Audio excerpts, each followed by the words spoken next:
Good evening all. So the topic is on adapting the disruption for startup and entrepreneurship. So disruption is a buzzword right now, that is we hear a lot. What exactly is this disruption? Is it a good term? In English language actually it is considered something negative, I think that is mostly used, but it is not negative. Actually for entrepreneurs or technology enthusiasts, it is actually very positive term, just because disruption get people do things which they used to do in a different manner. That's all. For example, invention of telephone, that is we used to communicate before that also.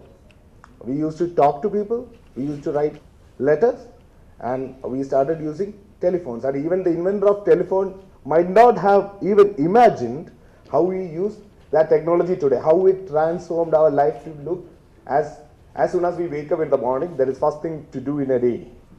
So that is how disruption happened. Electricity, that is we couldn't even imagine a day without electricity.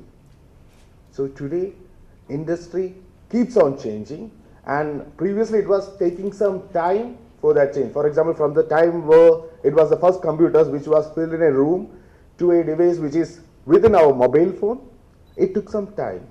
I do not expect that luxury from the technology today and tomorrow. So let's have a quick look on what exactly is there on our plate for 2017 from Gartner. Gartner normally comes up with trends and technologies for each year. Right now we have artificial intelligence, conversational commerce, intelligent ads, virtual reality, blockchain.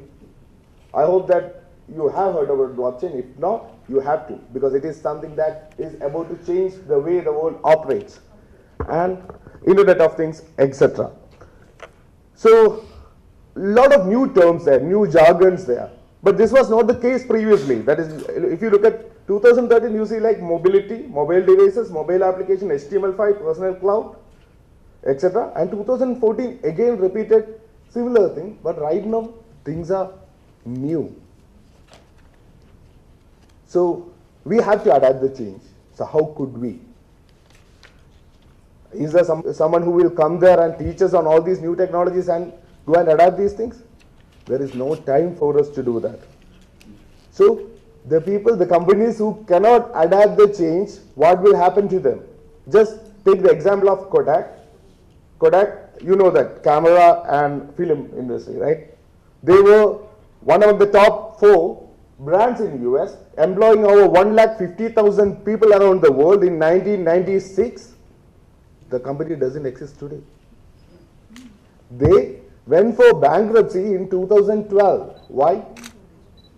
Just because they were not able to sustain the disruptive change happened due to the invention of digital camera. The funny part is, digital camera was also invented by an engineer in Kodak.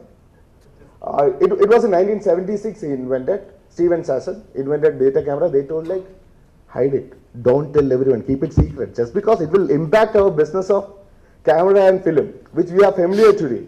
And they do not want to take that change to the new technology. And what happened? Eventually one of the biggest companies, they went for bankruptcy. So it is for us to keep updated with the growing technology, and we should be able to adapt. Just for example, Facebook, after starting the company in 9 years, they realized that their potential customers are moving from desktop to mobile. What they did was, they just started developing for mobile applications and mobile platform, and eventually right now 1.7 billion people use access to Facebook through mobile. So illiterate of the 21st century is not the one who cannot read and write, it is the one who cannot learn, unlearn and relearn. 2 years before, when I was there for the Google I.O., Sundar Pichai was telling like, we are going for a mobile first world. Anything that we create will be for mobile. And last year he was telling like, we are going for a AI first world. Whatever we build will be for artificial intelligence. Microsoft, Amazon, Facebook, everyone going through that path. And changing from mobile first to AI first world. That is, we need to break the echo chambers. Echo chambers is like, we always believe that we know and we are good at something, and our social feeds as well as our connections know whatever we know, and we are in an echo chamber. We are unconsciously incompetent. We are incompetent about certain things, but we do not know that what exactly we do not know. So How exactly we can do that? Just we want to know the change. How can we know the change? Whether academia can change the syllabus so often? It is not possible. So we should make sure that these changes, those things will come to our social media, our social connections, build connection to the right people. Just 3 points I have. That is, first is know the change, and second one is overcome the fear of failure. That is, you know that what happened to Kodak. That is, we always have like, that is, I have learned a lot this many years and I do not want to switch to the new one. But we should build relationship with successful people, get a mentor, or whatever we want to do is practice regularly. That is daily practice. It is just like, that is, many people tell like we do not have time to look into the new technologies. It is not like that is you have to go and read, spend a lot of hours for that. It is just like brushing our teeth daily.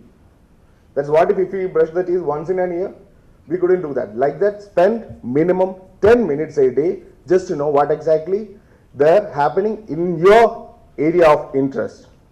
And finally, be open to unlearn and relearn. Unlearning and relearning is something that is required. Bringing people of interest together in your local community and have them talk about their passionate thing. They should be able to share things of their passion, meet regularly and be open to share.